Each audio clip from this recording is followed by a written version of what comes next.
Good afternoon, ladies and gentlemen, comrades.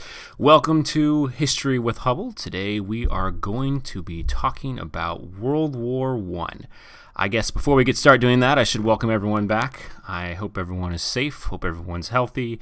And yeah, we're all going to try this out together because for the teachers, this is just as new as for you guys.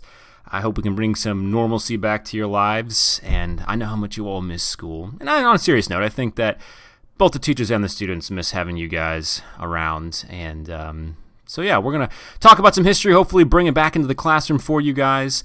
As I said earlier, Mr. Hubble, and we're going to be talking about World War I today, or at least the introduction to it and how it got started. So as a little precursor here, your teacher should be uploading some PowerPoints for you guys to look at. You can follow along with me as I talk. It won't follow exactly along with what the PowerPoint says, but this is a great way to, if you're more of an audio listener, so, you can put me on Spotify and, jam out while you're working out or, whatever you're doing at home since we can't even go to the gym anymore. All right, so let's go ahead and get started. So World War I is going to be a war which completely destroys the old order of Europe and the world. At the time, it was called the Great War because, take a guess, no one knew World War II was going to happen yet. So at the time, no one actually called it World War I. It was known as the Great War, later to be known as the War to End All Wars, which obviously there's a very heavy dose of irony there because there will be a second war which will be much worse than the first one. So why World War I is important. World War I will redraw the map of Europe and draw the map of the Middle East in a way that we still see effects to this day, and we'll talk a little bit about that later. But in the rest of the world, World War I has a lot bigger impact than we might think in the United States. The United States doesn't get involved until 1917, which is the second to last year of the war. And after the war is over, the United States kind of just goes back to doing what it did before. So it's very much a war that's a globally affecting war. In the United States, we tend to overlook that. If you lived in the Middle East today, for example, if you lived in the countries of Syria, Israel, Jordan, Lebanon, Turkey, those are all countries that had their borders drawn as a result of World War I.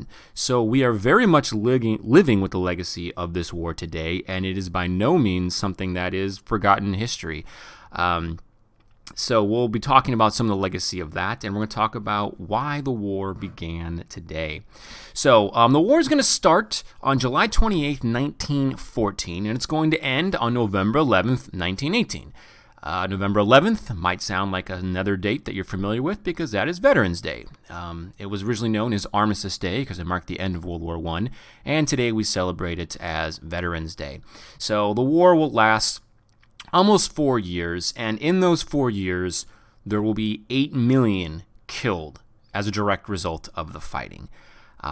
This does not include the millions of more that are wounded. That's a statistic that's often forgot about in history, are those that are wounded. That might have their lives ruined just as much, might have psychological effects as a result of the war. World War I will be the first war where shell shock, or what we call PTSD, is looked at in detail because of men's suffering at the front lines. Out of those 8 million that died, 1.7 million will be from Russia alone. Russia will take the most casualties in the Great War, and they won't even be in it for the whole 4.5 years. So for Russia, it's an incredibly horrific event. And as I mentioned earlier, you have 22 million wounded in this war. So if you put it all together, you're looking at almost 30 million people whose lives were physically affected by the conflict itself. Not to mention, the tens and hundreds of millions that are affected by changing borders, by economics. And just by the changing of the world order. Empires will fall. New countries will be formed. World War I will be that moment that the 20th century really begins. Some people refer to it as the long 19th century, going from 1800 to 1914, because it's not till 1914, when World War I begins, that you really start seeing the modern world in terms of borders start to take place. And so sometimes you'll see it referred to that by your teachers or by scholars and historians.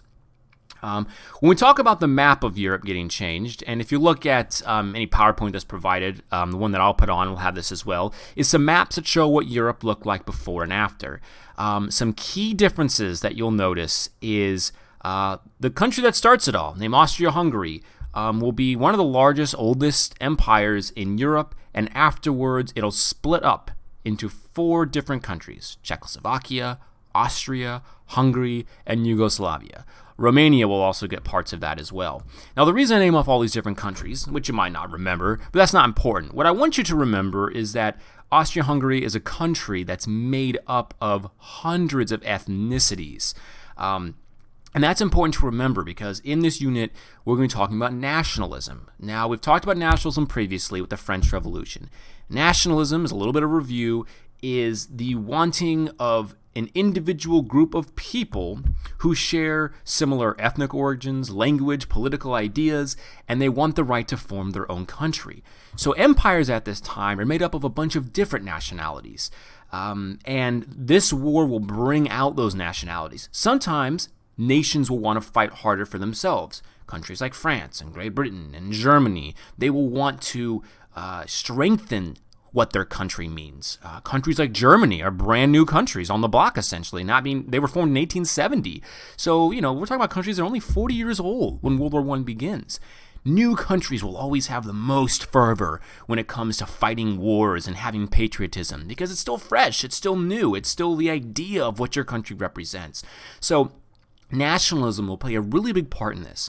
Now, some countries will be strengthened by it. Other countries will be torn apart by it. Austria-Hungary is one of those countries.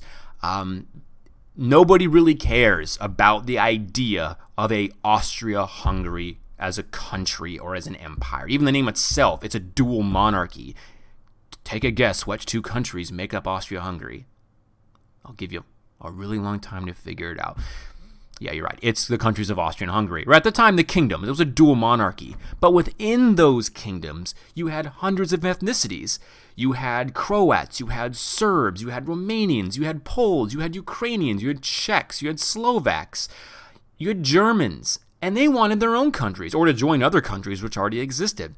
So that'll be an example of a country, when war breaks out, that'll completely fracture, because they don't want to be a part of Austria-Hungary. They want to be Czechoslovakia, or they want to be Austria, or they want to be Hungary, places that want their own identity. Another example of a country and an empire which will go away were the Ottomans. The Ottomans are one of the golden oldies. They started in 1453, when the capital of the Byzantine Empire, Constantinople, was taken. That was the leftover of the Romans. That gives you an idea of how old the Ottoman Empire is. They've been around since the 1400s, and they're suffering the same problems. They have Kurds living in their country. They have Turks. They have Arabs. They have people that do not associate with the idea of the Ottoman Empire. They want their own country. And therefore, when World War I ends, you will see the Middle East also fractures into these little countries that want to be their own place.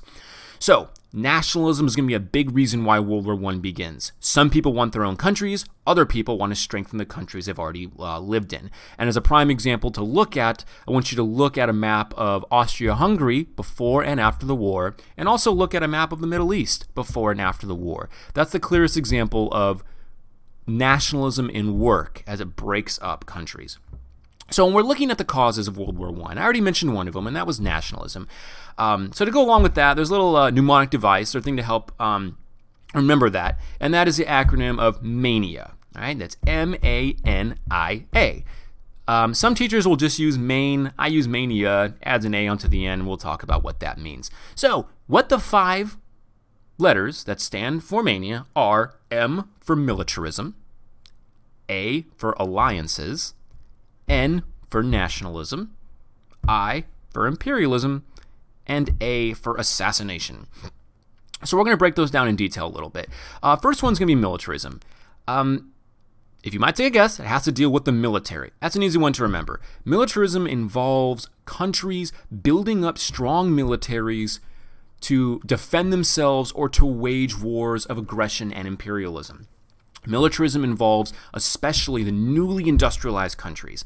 There's one thing I want you to really get out of World War I. It is that it's the Industrial Revolution made into warfare. in its most terrible kind of genesis you can imagine. So it's all of the factories and the mass mobilization being put into place to fight a war. That means you have weapons being produced on scales that no one had seen before. Populations are huge now. Why? Because of industrialized agriculture, which means you have millions of people that are able to be recruited into the army. So militarism is going to involve countries that have huge amounts of men and equipment. Countries will show off their militarism. A prime example of this are navies. Great Britain was always the dominant naval power of the world after the Napoleonic Wars, and they really wanted to keep that stigma to defend their worldwide empire. So the Royal Navy had dozens of these large ships called dreadnoughts. Today we'd call them battleships. These are massive, 20, 30-ton ships, or 20 to 30,000 ton ships that have huge cannons on them capable of shooting miles. To build one of these, you had to be an industrial power. So if you had one of these, you kind of were like, hey, I'm one of the big boys now. Germany started building a fleet at this time, and that scared the bejeebers out of Great Britain. So Germany, led by Kaiser Wilhelm, wanted to kind of make himself equal to the British. So that's going to create tensions, because now you're going to have Great Britain saying, whoa, why is Germany building this massive fleet? We're the ones who are supposed to have the dominant naval power. And how was Germany able to do that? Well, once Germany unified in 1870, they are the largest population-wise and industrialized country in Europe. They've surpassed England, the place where the Industrial Revolution began, and now Germany will kind of be the big kids on the block when it comes to starting World War I and be the most powerful country. So another thing to keep in mind when we talk about militarism is what are these countries going to want to do when they have all this military hardware? And that's they're going to want to use it. So countries like Germany, with their new navy and their large armies, Russia is industrializing at a rate that no one had ever seen before. People are going to want to use them. So basically what you have is you have all these countries that are locked and loaded, ready to go with these massive militaries that they've spent millions of dollars on, or pounds or Reichsmarks, whatever their currency is. That means that when the going gets tough and war breaks out, there's no excuse. The people, because of nationalism, because of governments, are going to want to say, let's use this stuff if we got it. And so that's essentially the stage is set for World War I with militarism, because everyone has these armies, are ready to go, and all it's going to take is that spark. So the next aspect is nationalism. So when talking about nationalism, I mentioned it earlier, that's going to be the kind of the fuel thrown on the fire. You have militarism. You have a conflict ready to break out, and then nationalism is going to be what makes people sign up. Nationalism is what's going to make people throw flowers and kisses as they get on the trains thinking that the war will be over by Christmas and that their country is best. And if there's one way to wrap up World War I, especially its beginning, every country thinks they, A, know everyone else's intentions, and B, are better than everyone else. That's a dangerous combination to have, because if everyone thinks they're better than everybody else, then what are people going to do when they go to war? They're all going to be as aggressive as possible. They're never going to back down, and everyone thinks their nationalism, their weapons, their rearmament, their militarism is what's going to create that situation that is going for them to win the war. So once the war gets going, there's no stopping it. Everyone is primed and ready to go. And why would you stop? You think you're going to win. Your country is the best. So nationalism will really be that fuel that keeps the conflict going. So next is going to be imperialism. So imperialism has been going on since the late 1600s. You can make an argument since the days of Christopher Columbus and the Spanish and Portuguese sailing to South Africa and to the Americas. Imperialism will be the European countries essentially gobbling up the world to get resources. Why do you need resources? The Industrial Revolution. They need that rubber. They need that tin. They need those materials necessary in order to produce modern military equipment, and also just for prestige purposes. India, for example, was called the jewel in the crown of the British Empire because of how important it was to the British. So not only were empires and colonies actually useful for resources, but they also were a symbol of pride. The bigger your empire was, the more prestige you had. Now that runs into a problem, though. What happens when your empire starts bumping up against other people's empires? A prime example of this is in places like Africa. The Scramble of Africa happened in the late 1800s, and that's essentially when European powers went in at the Conference of Berlin and just carved up Africa. Every single country, besides Ethiopia, was conquered by European countries, usually put in place were exploitative, sometimes brutal regimes designed for one thing: to make resources flow to the mother country. Places like the Belgian Congo, for example, had brutal measures of cutting off people's hands for disobeying, all for the sake of getting rubber plantations to produce more for the Belgian king, King Leopold. So you have all these empires that are bumping up against each other. People like Germany want empire since they're new to the game, and you start seeing more of that conflict build up. So yet another ingredient that's going to lead to World War I. Another thing to consider is if the mother country goes to war, i.e., if France or Great Britain or Germany go to war, guess what? The colonies do too. That's what's going to make this a worldwide war. It's going to start in Europe, but it'll eventually spread to all corners of the earth because the colonies get involved as well. The last country to throw in there is going to be Japan. Japan, once again, is new arrivals onto the world stage. They're fresh off their victory against the Russians in the Russo-Japanese War, and they are new and they are ready to go, fueled by nationalism as well. They have a brand new fleet that they've had the British help them build. They are a naval power, and they are looking to gain their own colonies at the expense of the Germans and the Chinese in the Pacific. So yet another power player. It's kind of lead to this conflict going to a global worldwide stage. So imperialism, once again, that competition between countries to expand their domains in order to get resources and prestige. So all these things are cocked and loaded and ready to go. Now what's going to be the spark that triggers it? So that's going to be a assassination that'll happen in Bosnia-Herzegovina, which at the time was part of the Austrian-Hungarian Empire, in a place called Sarajevo.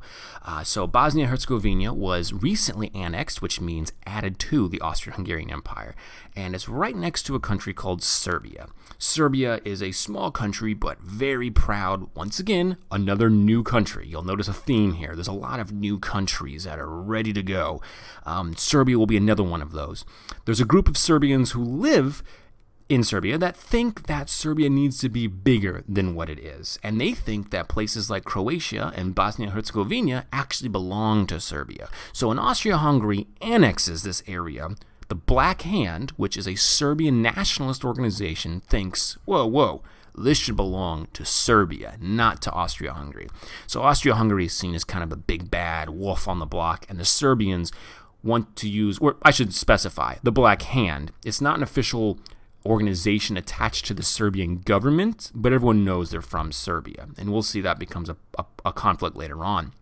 So the Black Hand, they're going to use anything they can in an attempt to reduce the power of Austria-Hungary. They are going to terrorize, they're going to do assassinations, they are going to try to blow up cars or bridges or anything that's going to lead to the Austrians potentially pulling out of Bosnia-Herzegovina. So it's at this momentous time in 1914 in the summer when the Archduke Franz Ferdinand will go on a journey to go visit his new lands in Sarajevo, which is a beautiful, sunny lit city with bridges and canals. It's often seen as kind of called the Pearl of the Balkans, and it's here that the Archduke of Austria will go visit. It's kind of a welcome committee, so to speak, right? This new territory has been added to Austria-Hungary. Let's go, say hi to the people and let them know that they're, kind of part of the club now. Why this man is important? He is the heir to the Austrian throne. The emperor of Austria-Hungary has his only son actually killed himself and committed suicide, so he is not going to be, obviously, the heir to the throne. So this new guy, Archduke Franz Ferdinand, which is a nephew, will become the new heir to the throne. So this is the guy in line to take over the Austrian-Hungarian Empire. So he's going to go on his journey to Sarajevo, and the Black Hand, the Serbian organization, knows this, and they plan an assassination attempt. Now, this is arguably one of the craziest stories in any beginning of a war possible. Essentially, everything had to go wrong in order for this man and his wife to be assassinated. So he is going to Sarajevo in the summer of 1914. He is in an open-top car, and keep in mind it's 1914, so these cars are pretty primitive. And as he's riding into the city, the Black Hand plans on assassinating him as he crosses key bridges or going down roads. So the Black Hand stations agents to throw bombs, or basically crude explosive devices, and they're also armed with pistols in an attempt to kill Franz Ferdinand and his wife Sophia. So the first attempt, they're driving across a bridge. Serbian comes out of the crowd, throws the bomb. It bounces off the hood of the car into the crowd watching the motorcade go by, exploding into the crowd. So the first one is a swing and a miss. They only end up wounding a guard and also some people in the crowd. And Archduke Franz Ferdinand tries to take light of the situation and says, they smile at us today and they throw bombs at us tomorrow. So he's trying to take light of the situation. So the first attempt is a botch. It totally misses. Other members are supposed to be there to assassinate him as well, but miss their mark. One of them is named Gavrilo Princip. He's a young Serb nationalist who's also there to assassinate Franz Ferdinand, and he's essentially failed at his job. He's missed the marks. He has failed to assassinate the Archduke with his pistol he has, and he's essentially kicking cans down a street, thinking to himself that he has failed. Well, there's going to be a change of plans, though. The Archduke realizes that he should go visit the people that have been wounded in the hospital. So he's thinking, you know what, these people were wounded because I was here, so let's go visit them. So the car takes a turn down a street. The driver does not know where he's going, and they realize they're in the wrong spot, that they're going the wrong direction. So they stop the car. Now there's a problem, though, with these old cars, especially in 1914. They don't have reverse. So what do you have to do? Well, you have to stop the car and physically push it backwards. So they're on the wrong street in a car that won't reverse, and they've stopped. And guess who they stop directly next to? That's right, Gavrilo Princip, the Black Hand failure, as he thought at the time, realizes that the Archduke and his wife are directly to his left. He then raises his pistol and fires only 2 shots, one at the Archduke and one at his wife Sophia. Both shots hit the mark, and both will prove to be fatal. As Archduke Franz Ferdinand is bleeding out, he looks to his wife and he says, "You have to stay alive for the children, Sophia. Think of the children." So, some sentimental moments in the last dying breaths of him and his wife. But it's extraordinary that, most of the time pistol wounds, for example, are not fatal in this regard. But 2 shots, both hit, both kill their intended targets, which is extraordinary. Gavrilo Princip is tackled and arrested by the Austrian police and is brought to jail where he is imprisoned, and he is interrogated by the police. And within a matter of hours, both are dead. So at face value, this is not a unique event. Emperors, czars have been assassinated several times. The Tsar Alexander, for example, was assassinated in Russia, not leading to war. So it's not like assassinations were shockingly new. Sometimes in history, we tend to think of events that lead to great events as like, oh wow, it must have been a huge deal. Well, at the time, people turned to their papers and thought, well, what do you know? Another European leader assassinated. This will prove to be different, though. The Austrians are wanting a fight, an attempt to kind of prop up their decaying old empire because it's been, on the way out since it's had so many strifes and ethnic differences within its country. So what's going to happen is that the Austrians, instead of just letting this slide, are going to demand from Serbia a list of requirements and demands that they must meet for this brutal assassination. And the ironic thing is that a lot of people in Austria-Hungary, especially the higher-ups and the elites, didn't even like this guy, Franz Ferdinand. He wasn't even that popular amongst the royal court. He was seen as too modern for what they were going for. And so it's interesting, though, when he's assassinated, everyone in Austria-Hungary is just like, oh my God, we love this guy. This is a reason to go to war. In reality, though, he was not liked. But lo and behold, when people die, the opinion tends to change. This is spearheaded by a guy named Conrad von Holzendorf, who was the army commander of Austria, and he is gearing to go. So he says, you know what, let's make a list of demands to the Serbians that are so outrageous that they will never accept them. Then when they don't, we have our excuse for war. There's a problem, though. The Serbians say, okay, we agree. And they go down the list and they start agreeing to everything that the Austrians are demanding. And the Austrians are getting a little bit nervous because they're like, our entire plan was for you guys to reject this, so then we go to war. Luckily, or unluckily though, for the Serbians, on the very last one, the requirement was that the trial for Gabriel Princip be held in Austria. Well, Serbia says, no, he's a Serbian citizen, so we want to hold the trial here. So we deny that. And Austria's like, aha, we got you. We are declaring war on you because you did not meet our list of demands because of your egregious assassination. Now keep in mind, the Black Hand is not an official Serbian organization. The Serbian government does not claim these guys. But nonetheless, because they are from Serbia, they get wrapped up into this. So, right before Austria-Hungary declares war on before they declare war on Serbia, the Emperor of Austria looks to Germany, because they've kind of been buddies for a while. They both speak German, and Austria-Hungary says, look, if we do anything, do we have it on your authority that you got our back? And Germany says, yes, if you guys get into trouble, we will have your back. This is another deal with the alliances that were in place, which is important to remember. So in Europe at this time, there is competing alliances going on. You have Austria-Hungary and Germany who are part of this alliance, which will eventually become the Central Powers.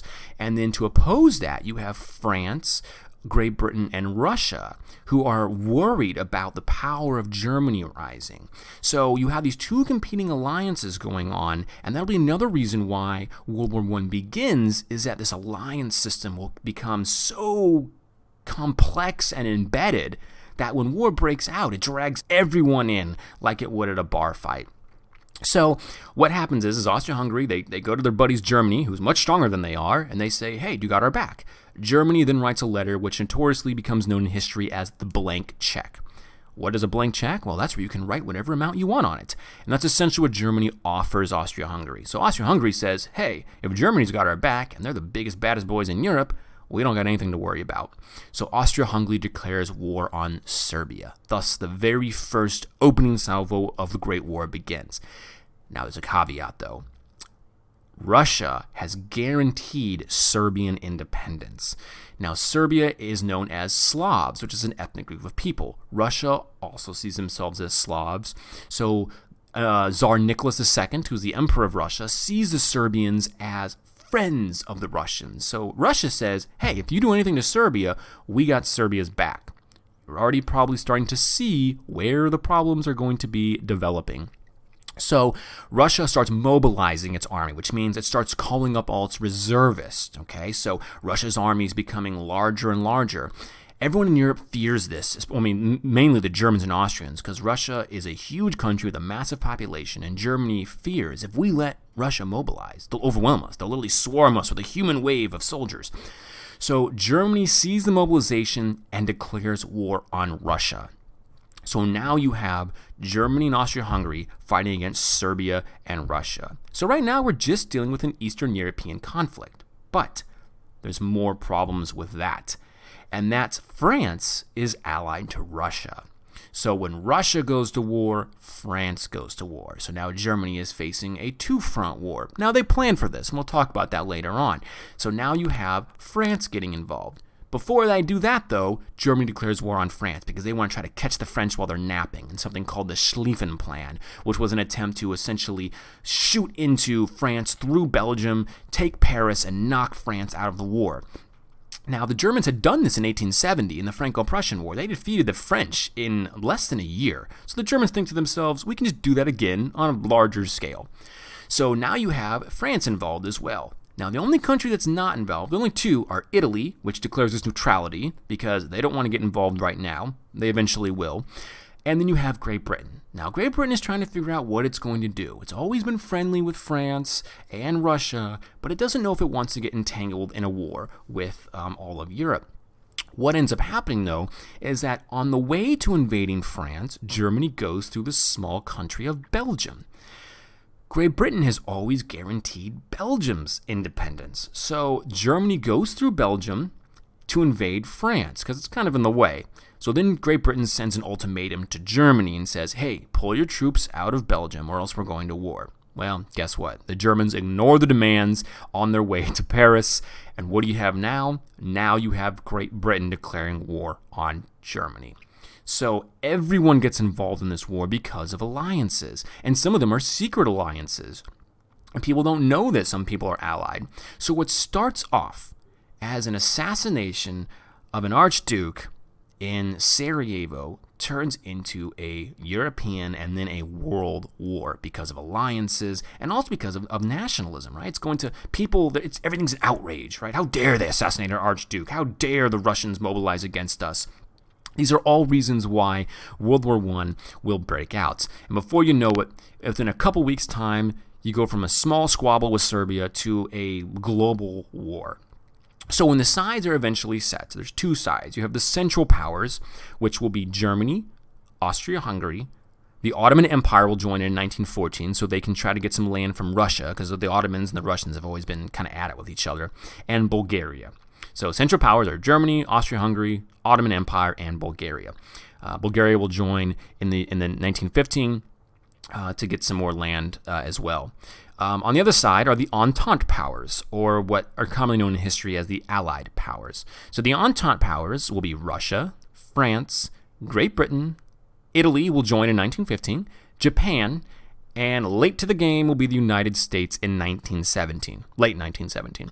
So for the first 3 years of the war, the United States is not even involved. Japan will also join later on to grab some land from the Germans because the Germans own colonies in the Pacific Ocean. Once again, people trying to nab colonies and fuel that nationalism and that imperialism. So those are the two sides that are drawn. The Central Powers, an easy way to remember them is they're centrally located in Europe. Germany, Austria-Hungary, Bulgaria, and the Ottoman Empire all actually touch each other, so you can draw a straight line through Europe into the Middle East. So the Allied powers are kind of split between the two. Now, this will cause problems for the Central Powers because they'll have to fight on two fronts. As I mentioned, though, the Germans knew this and had planned for this. Now, their plans didn't work out too well, but we'll see that it wasn't something that they were necessarily surprised at. So, this new war is off and ready to go. Now, what's going to make this war unique is not only its scale, because it will involve more men. The battles will be larger and longer than anything anyone has seen since the Napoleonic Wars, will be the weapons used. So just a laundry list of weapons I'll throw out here. We have machine gun will be implemented on a massive scale. The machine gun had been used previously, but not on the scale that it will in World War I. You'll have poison gas, which will be used for the first time. What makes gas awful is it doesn't determine friend from foe. It's just, it disables your nervous system. It can blind you. It can collect in the bottom of trenches as a result of it weighing more than air. It's a nasty substance. The U-boat or submarines will be used. The Germans, we commonly know them as U-boats or Unterseebooten. They were underwater submersible warships that could shoot torpedoes underneath the water at ships. So those will be new to the game. Airplanes, tanks and armored vehicles, hand grenades and explosives, flamethrowers will be used to clear out bunkers and trenches. And why these weapons and why now? The Industrial Revolution. And that kind of ties it all together. The Industrial Revolution is what's going to allow World War I to be so devastating. World War I, I like to call it industrial killing. It is killing on a scale that no one has seen before, and it doesn't matter necessarily what kind of bravery or skill you have. What's going to matter is how many guns can you bring to the battlefield, especially when it comes to things like heavy artillery. So to go into a little more detail on these, we'll talk about aircraft. So aircraft are a relatively, or actually very new invention. So the Wright brothers flew in 1904, and the war is going off in 1914. So we're looking at 10 years later. Planes are being used. I mean, the first plane, the Kitty Hawk from the Wright brothers, was essentially a glorified kite with a lawnmower, engine on the back of it. By the end of World War I, we have fast-moving, heavily armed planes that can shoot each other down, that can drop bombs on the enemy. So aviation technology will go leaps and bounds.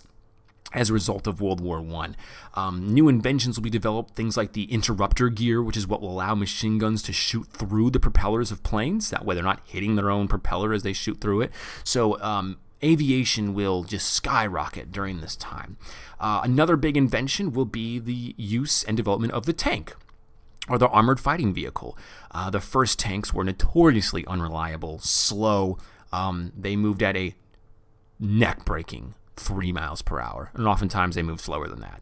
So these things were not fast at all. But nonetheless, they introduced a new type of fighting that was designed to break the deadlock of trench warfare.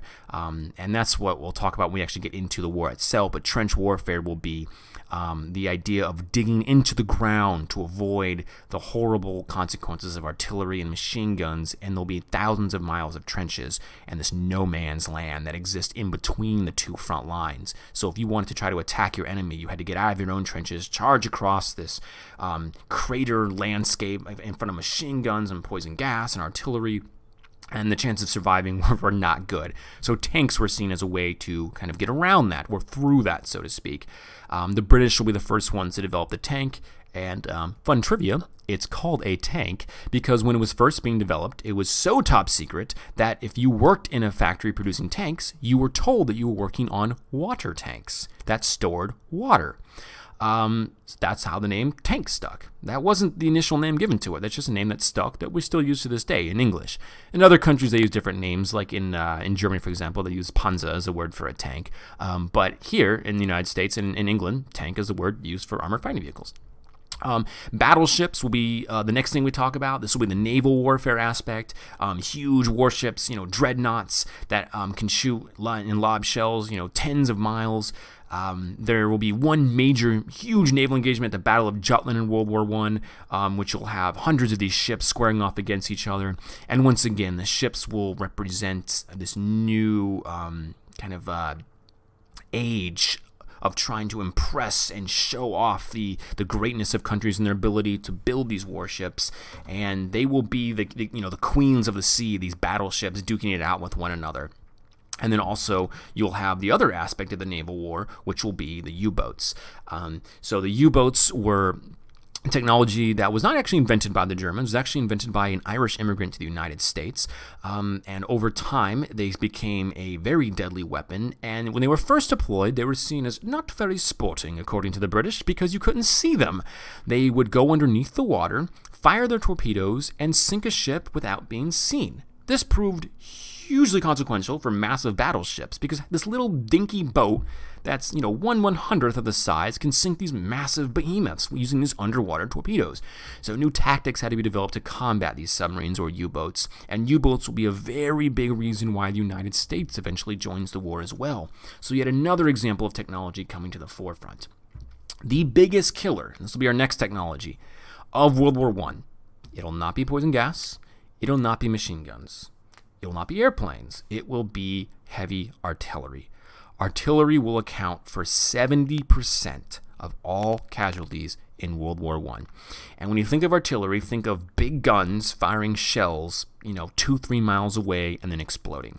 So that means that 70% of men are killed without ever seeing the person who shot at them. And on the flip side, the people doing the killing will never see the people they are killing. That is not romantic. It is not a sexy, glorified way of fighting. It is inhumane, it is industrial, and it is faceless. That will be World War I in a nutshell, is heavy artillery pounding away. In front of these trenches will be hundreds of yards of rat nests of barbed wire, razor-sharp razor wire, or Constantinian wire, and to even get through this wire is next to impossible. A single wire cutter is not going to do it. So if the artillery did not do its job, if the artillery did not soften up the defenders, the attackers were going to fail. That's just the bottom line. So a lot of times when we think about warfare, we think about, the bravery of the man with his rifle and his bayonet, shooting his opponent. That's not the reality of the situation at all. The average man with a rifle did jack squat during World War I. It's going to be the artillery. It's going to be the machine guns and the grand offensives that will change the day. And like I said, it's not romantic. It's hard to make cool stories. And, oftentimes movies and video games can distort what the reality was. But war is boring and brutal and faceless. And no other war like World War I will kind of sum that up. The last thing I want to talk about here is poison gas, which oftentimes is seen as the kind of like main technology of death that comes out of World War I. And, poison gas was a nerve toxins that were fired by artillery shells or at the very beginning just released by opening valves and letting it blow across the battlefield. Guess what? The wind changes direction. Joke's kind of on you, and that happens sometimes. The poison gas would actually blow back onto the people who released it. So because of poison gas, you have people in armies starting to adopt gas masks for the first time. You have people trying to protect their faces from this early form of chemical warfare. Very early gas masks consisted of literally, imagine strips of cotton, and then people would urinate on that cotton and put it on their face. That was the first gas mask. So not very pleasant, but it worked to some degree. This will be an arms race as well. Countries will develop new types of gas warfare that will be even deadlier than before. So those are the major technologies that will encompass World War I. So the lines are drawn. You have the Central Powers. You have the Entente Powers. You have a small little country called Serbia and a big old empire called Austria-Hungary starting off a war that will eventually encompass the entire world. And like I said, we have those main causes once again, main, no pun intended, militarism, alliances, nationalism, imperialism, and the assassination of Archduke Franz Ferdinand. So that's how World War I is going to break off, to know, or how it's going to start. The main concepts you need to know are why it begins and how it will eventually change the world. Nationalism will draw new borders. The world will never be the same after the Great War. And it'll change that optimism that people had, where they really thought after the Industrial Revolution, after the Age of Enlightenment, the world could only get better. The world could only be more amazing. And World War I will change a lot of that. People will start to wonder, what if all this progress is all for naught? What if we use all this technology just to kill each other? And so the period after World War I will represent that, kind of this new dark time in the world, and coupled with the depression that'll follow. So those are the main causes of World War I. As I mentioned before, there's a PowerPoint to look at to go along with that. I really want you just to get that, what the beginnings of this war and how it leads to so much that'll change throughout the conflict and the future of humanity. So go ahead and check out those PowerPoints if you can, and tune in next time, and we'll do one over the actual course of the war itself. We'll talk about trench warfare, and we'll talk about some of the grand offensives and how people leave and join the war, and how this war really takes on a global setting. So I hope you guys enjoyed this cast with Hubble here, and I will see you guys on the flip side. Stay safe.